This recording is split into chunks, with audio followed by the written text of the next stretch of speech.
વડોદરા શહેરની માંજલપુર પોલીસે બેંક બહારથી નજરચૂક કરીને ₹2 લાખની રોકડ રકમની ચોરી કરનારી ટોળકીનો એક સાતીર અને રીઢા ગુનેગારને ઝડપી પાડવામાં મોટી સફળતા મેળવી છે। વડોદરા શહેરમાં માસૂમ નાગરિકોની વાતોમાં ભોળવી અને નજર ચૂકવીને લાખો રૂપિયાની ઉઠાણતારી કરતી ટોળકીઓ સામે પોલીસે તપાસનો દોર તેજ કર્યો છે। માંજલપુર પોલીસ મથકના સ્ટાફને ટેકનિકલ વર્કઆઉટ અને હ્યુમન સોર્સિસના આધારે એક અત્યંત મહત્વની અને સચોટ ખાનગી બાતમી મળી હતી। બેંક બહારથી ₹2 લાખ રૂપિયાની ચોરીના ગુનામાં સંડોવાયેલો અને લાંબા સમયથી નાસ્તો પડતો એક રીઢો ગુનેગાર વડોદરામાં છુપાતો ફરે છે। જે બાતમીના આધારે પોલીસે વોચ ગોઠવીને આ સાતીર આરોપીને દબોચી લીધો છે। પોલીસના સકંજામાં આવેલા આ આરોપીની ઓળખ થઈ ચૂકી છે। પકડાયેલો આરોપી 30 વર્ષીય યોગેશ ઉર્ફ રાહુલ નામદેવ પાટીલ છે, જે મૂળ મજૂરી કામ કરે છે અને હાલ શાંતિનગર વિસ્તારમાં રહે છે। પોલીસે જ્યારે તેની કડકાઈથી પૂછપરછ કરી ત્યારે તેણે માર્ચ મહિનામાં માંજલપુર પોલીસ મથકની હદમાં આચરેલા ગંભીર ગુનાની કબૂલાત કરી હતી। આ આરોપીએ આચરેલા ગુનાની મોડસ ઓપરેન્ડી એટલે કે ગુનો કરવાની રીત પણ ચોંકાવનારી હતી। ગત 13 માર્ચ 2026 રોજ વડોદરાના મક્કરપુરા પાસે આવેલી GIDC યુનિયન બેંક ઓફ ઇન્ડિયાની શાખા પાસે આ આરોપી યોગેશ ઉર્ફ રાહુલે પોતાના અન્ય 3 સહ આરોપીઓ સાથે મળીને એક ગ્રાહકને નિશાન બનાવ્યો હતો। બેંકમાં રૂપિયા ભરવાની સ્લીપ ભરીને નિર્દોષ વ્યક્તિને આ ટોળકીએ વાતોમાં પરોવી લીધો હતો। ત્યાં હાજર ગ્રાહકોનો વિશ્વાસ જીતી તેની નજર ચૂકવીને આરોપીઓએ પોતાની પાસે રહેલો રૂમાલમાં બાંધેલો કાગળનો બંડલ બતાવ્યો હતો। આ કાગળના બંડલ ઉપર તેઓએ અસલી 500 રૂપિયાની નોટ એવી રીતે બાંધી હતી જેથી સામેવાળી વ્યક્તિને તે અસલી રૂપિયાની થપ્પી લાગે। આ નકલી બંડલની માયાજાળ રચીને તેઓએ વ્યક્તિ પાસેથી અસલી ₹2 લાખ રૂપિયાની રોકડ રકમ નજર ચૂકવીને સેરવી લીધી હતી અને ફરાર થઈ ગયા હતા। જે અંગે માંજલપુર પોલીસ સ્ટેશનમાં ગુનો નોંધાયો હતો। પકડાયેલો આરોપી યોગેશ ઉર્ફ રાહુલ પાટીલ કોઈ સામાન્ય ગુનેગાર નથી, પરંતુ તે એક રીઢો ગુનેગાર છે અને તેનો ગુનાહિત ઇતિહાસ અત્યંત લાંબો છે। પોલીસ રેકોર્ડ મુજબ તેની વિરુદ્ધ અગાઉ અલગ અલગ પોલીસ સ્ટેશનોમાં 9 જેટલા ગંભીર ગુનાઓ નોંધાઈ ચૂક્યા છે, જેમાં સચિન GIDC, પાંડેસરામાં 2 ગુના, મૈદરપુરામાં 2 ગુના, ખટોદરામાં 1 ગુનો, ઉધનામાં 2 ગુના અને કડોદરા પોલીસ સ્ટેશનમાં 1 ગુનો મળીને કુલ 9 અલગ અલગ ગુનાઓમાં તે અગાઉ પણ પોલીસ ચોપડે ચડી ચૂક્યો છે। આવા રિપીટ અને સાતીર ગુનેગારોને ઝડપી પાડીને માંજલપુર પોલીસે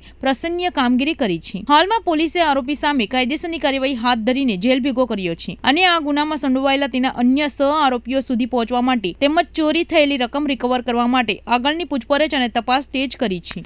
સુરતના ચોક બજાર વિસ્તારમાં એક મહિલા વકીલ સાથે લગ્નની લાલચ આપીને દુષ્કર્મ આચરવામાં આવ્યું હોવાની ચોંકાવનારી ઘટના સામે આવી છે। આરોપી વકીલે પોતાની સાચી ધાર્મિક ઓળખ છુપાવીને હિન્દુ નામ ધારણ કરીને પીડિતાને પ્રેમજાળમાં ફસાવી હતી। ગુનાહિત હેતુ પાર પાડવા માટે આરોપી ઓફિસમાં પૂજા અર્ચનાના નાટકો પણ કરતો હતો।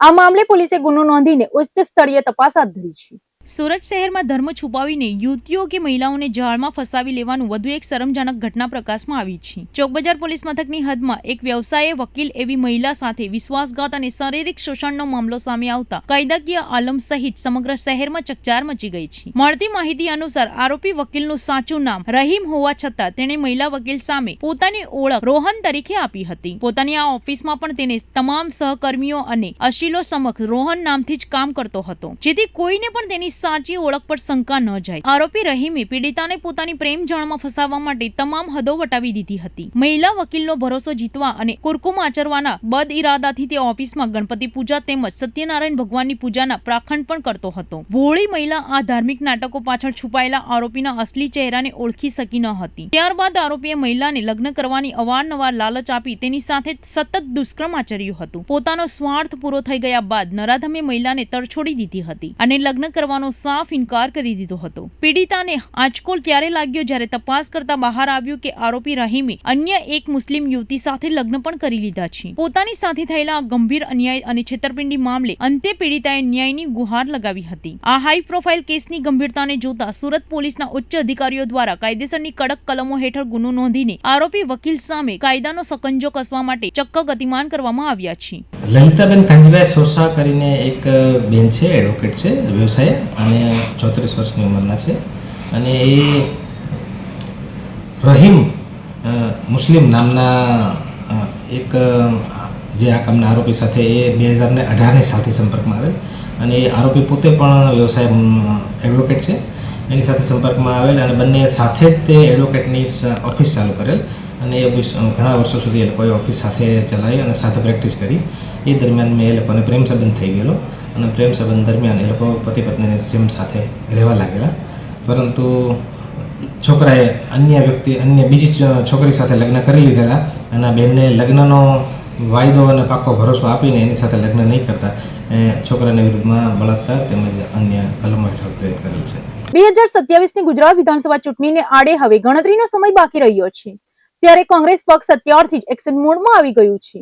સુરતના ભટાર વિસ્તારમાં આવેલી કાપડિયાવાડી ખાતે કોંગ્રેસ નવનિર્માણ અભિયાન અંતર્ગત દક્ષિણ ગુજરાત કાર્યકર પરામર્શ સભાનું ભવ્ય આયોજન કરવામાં આવ્યું છે. ગુજરાતમાં સત્તાના સિંહાસન સુધી પહોંચવા માટે રાજકીય પક્ષોએ અત્યારથી જ પોતાની શતરંજની સોગઠાઓ ગોઠવવાની શરૂઆત કરી દીધી છે. 2027ની આગામી વિધાનસભા ચૂંટણીમાં વિજય પતાકા લહેરાવવાના મક્કમ ઈરાદા સાથે કોંગ્રેસ પક્ષ દ્વારા સંગઠનને મજબૂત કરવા માટે કમર કસવામાં આવી રહી છે, જેના ભાગરૂપે સુરતના ભટાર રોડ પર આવેલી કાપડિયાવાડી ખાતે એક મહત્વપૂર્ણ બેઠકનું આયોજન કરાયું છે. કોંગ્રેસ નવનિર્માણ અભિયાન હેઠળ યોજનારી આ દક્ષિણ ગુજરાત કાર્યકર પરામર્શ સભામાં પક્ષના રાષ્ટ્રીય અને રાજ્ય સ્થળના અનેક દિગ્ગજ નેતાઓ ખાસ હાજરી આપવાના છે, જેમાં ઓલ ઇન્ડિયા કોંગ્રેસ કમિટીના સિનિયર મેમ્બર ગૌરવ પંડ્યા, ગુજરાત પ્રદેશ કોંગ્રેસના કાર્યકારી પ્રમુખ ઇન્દ્રવિજયસિંહ ગોહિલ ખાસ ઉપસ્થિત રહીને દક્ષિણ ગુજરાતના કાર્યકરોમાં નવો જોશ પૂરશે. આ પરામર્શ સભામાં યુવા નેતૃત્વ પણ મંચ પરથી માર્ગદર્શન પૂરું પાડશે. ગુજરાત પ્રદેશ યુથ કોંગ્રેસના પૂર્વ અધ્યક્ષ હરપાલસિંહ ચુડાસમા તેમજ પ્રદેશ યુવા કોંગ્રેસના વર્તમાન પ્રમુખ પ્રવીણસિંહ વણોલ પણ આ બેઠકમાં ખાસ પધારવાના છે. દક્ષિણ ગુજરાતના તમામ જિલ્લાઓમાંથી મોટી સંખ્યામાં સક્રિય કાર્યકરો અને હોદ્દેદારો આ મંથન સભામાં ભાગ લેવા માટે સુરત પહોંચી રહ્યા છે. આ સભાનો મુખ્ય હેતુ 2027ની વિધાનસભા ચૂંટણીમાં કોંગ્રેસ પક્ષ કેવી રીતે ભવ્ય વિજય મેળવી શકે તે માટેની ચોક્કસ રણનીતિ અને રોડ મેપ તૈયાર કરવાનો છે. પાયાના કાર્યકરો સાથે સીધો સંવાદ કરીને જનતાના પ્રશ્નોને વાચા આપવા તેમજ સંગઠનને બુથ સ્તર સુધી સક્રિય કરવા માટે નેતાઓ દ્વારા ખાસ ગુરુ મંત્ર આપવામાં આવશે. કોંગ્રેસના રાષ્ટ્રીય નેતા રાહુલ ગાંધીનું વર્ષ 2027માં ગુજરાતની અંદર કોંગ્રેસની બહુમતી વાળી સરકાર બનાવવાનું જે સ્વપ્ન છે તેને સાકાર કરવા માટે આ નવનિર્માણ અભિયાનને અત્યંત મહત્વનું માનવામાં આવી રહ્યું છે. ભટાર ખાતે યોજનારી આ પરામર્શ સભા આગામી ચૂંટણી માટે કોંગ્રેસના પ્રચાર અને સંગઠનની દિશા નક્કી કરશે તે ચોક્કસ છે.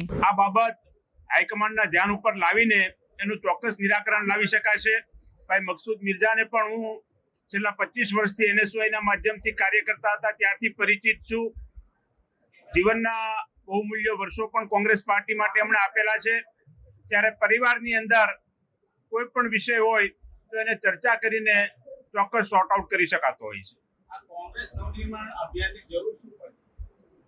સમગ્ર ગુજરાત રાજ્યની અંદર ભારતીય જનતા પાર્ટીના શાસનમાં શહેરી વિકાસ મંત્રાલય આજે સૂતું હોય એ પ્રકારની પરિસ્થિતિ છે. સુરતની અંદર તક્ષશિલા કાંડ બને, વડોદરાની અંદર હરણી બોટ કાંડ બને, મોરબીની અંદર ઝુલતાપુરના કિનારાનો બનાવ બને. આ તમામ પ્રકારની પરિસ્થિતિ ઊભી થવા છતાં રાજકોટની અંદર TRP ગેમ ઝોન કાંડની અંદર પણ યુવાનોએ 500 ડિગ્રી ટેમ્પરેચરની અંદર પોતાનો જીવ ગુમાવ્યો હોય. પરંતુ આ તમામ પરિસ્થિતિઓ છતાં પણ કોંગ્રેસ પક્ષ આ જગ્યાએ જે પ્રકારનો દેખાવ થવો જોઈએ નથી થયો, એની જવાબદારી અમે સ્વીકારીએ છીએ. પરંતુ આવનારા દિવસોની અંદર એવું શું નવનિર્માણ કરીને વધારે સારો દેખાવ કરી શકાય એની ચર્ચા કરવા માટે કાર્યકરો સાથે ઉપસ્થિત થયા છીએ. સમગ્ર ગુજરાત રાજ્યની અંદર જુદા જુદા બેનર નીચે કોંગ્રેસના કાર્યકરોને પ્લેટફોર્મ આપવાના કોંગ્રેસના આગેવાનો પ્રયત્ન કરતા હોય છે. ક્યારેક કોઈ આગેવાન જન યોદ્ધાના માધ્યમથી કોંગ્રેસના કાર્યકરોને પ્લેટફોર્મ આપીને એમની વાત સાંભળવાનો પ્રયત્ન કરતા હોય છે. ક્યારેક કોઈ આગેવાન પરિવાર સંગમના નામેથી કાર્યકરોને બોલાવીને એમની વાત સાંભળવાનો પ્રયત્ન કરતા હોય છે. આજે નવનિર્માણ અભિયાનના માધ્યમથી કોંગ્રેસના કાર્યકરોને આમંત્રણ આપવામાં આવ્યું છે.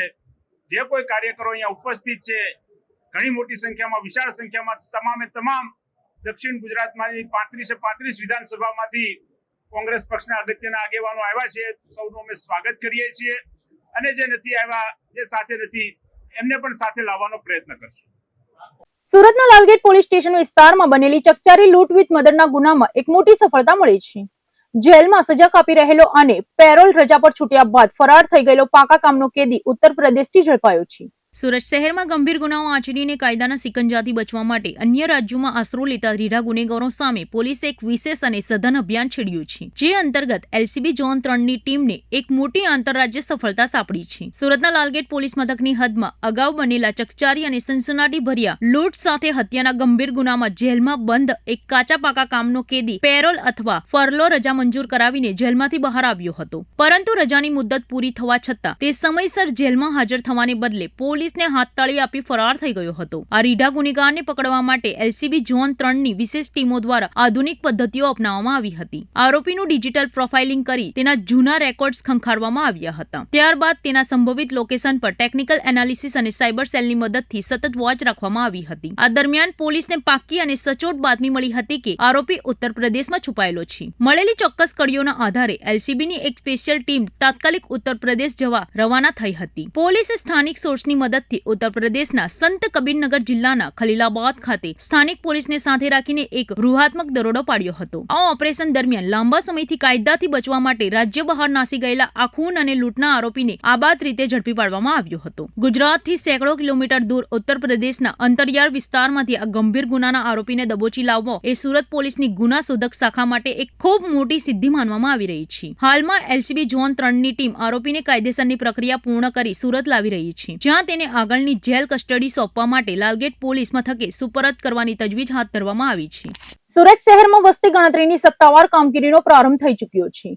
સુરતના સાંસદ મુકેશ દલાલ દ્વારા આજે પોતાના નામની નોંધણી કરાવીને આ ઝુંબેશની શરૂઆત કરવામાં આવી છે. શહેરના સુનિયોજિત વિકાસ અને સરકારી યોજનાઓના સચોટ અમલીકરણ માટે અત્યંત મહત્વપૂર્ણ ગણાતી વસ્તી ગણતરીની પ્રક્રિયાનો સુરત શહેરમાં ધમધમાટ શરૂ થઈ ગયો છે. સુરત મહાનગરપાલિકાના તંત્ર દ્વારા આ આખી કામગીરી આટોપવા માટે ખાસ આયોજન કરવામાં આવ્યું છે, જેના ભાગરૂપે આજે સુરત લોકસભા બેઠકના સાંસદ મુકેશ દલાલના નામની નોંધણી સાથે આ અભિયાનને વેગ આપવામાં આવ્યો છે. સુરત મનપાના જવાબદાર અધિકારીઓની ટીમ ખાસ કરીને સાંસદ મુકેશ દલાલની કાર્યાલય ખાતે પહોંચી હતી, જ્યાં સાંસદે પોતાના અને પોતાના પરિવારના સભ્યોની તમામ સત્તાવાર વિગતો આપીને નિયમબદ્ધ રીતે વસ્તી ગણતરીના પત્રકમાં નામની નોંધણી કરાવી હતી. પ્રશાસન દ્વારા તમામ નાગરિકોના ડેટા ડિજિટલ અને સુરક્ષિત રીતે એકત્રિત કરવામાં આવી રહ્યો છે. આ પ્રસંગે સાંસદ મુકેશ દલાલે સુરત શહેરની જાહેર જનતાને એક અત્યંત મહત્વની અને જાગૃત નાગરિક તરીકે અપીલ કરી છે કે તેમણે જણાવ્યું કે દેશ અને શહેરના ભવિષ્યના વિકાસના આયોજન માટે વસ્તી ગણતરી ખૂબ જ જરૂરી પ્રક્રિયા છે. તેથી જ્યારે પણ મહાનગરપાલિકા કે સરકારના અધિકૃત કર્મચારીઓ આપના ઘરે આવે ત્યારે તેમને સાચી માહિતી આપીને પૂરો સહકાર આપવો જોઈએ. આ સાથે જ સાંસદે વર્તમાન સમયમાં વધતા જતા સાયબર ક્રાઇમ અને ડિજિટલ છેતરપિંડીના બનાવોને લઈને નાગરિકોને લાલ બત્તી ધરી છે. તેમણે લોકોને ખાસ સાવચેત રહેવા જણાવ્યું છે કે જો કોઈ અજાણ્યો વ્યક્તિ વસ્તી ગણતરીના નામે આપની પાસે ફોન પર કે રૂબરૂમાં કોઈ ગુપ્ત વિગતો, બેંકની માહિતી અથવા કોઈ પણ પ્રકારનો ઓટીપી માંગે તો ભૂલથી પણ આપવો નહીં. સરકારના કોઈ પણ કર્મચારી આ પ્રક્રિયામાં ઓટીપી માંગતા નથી.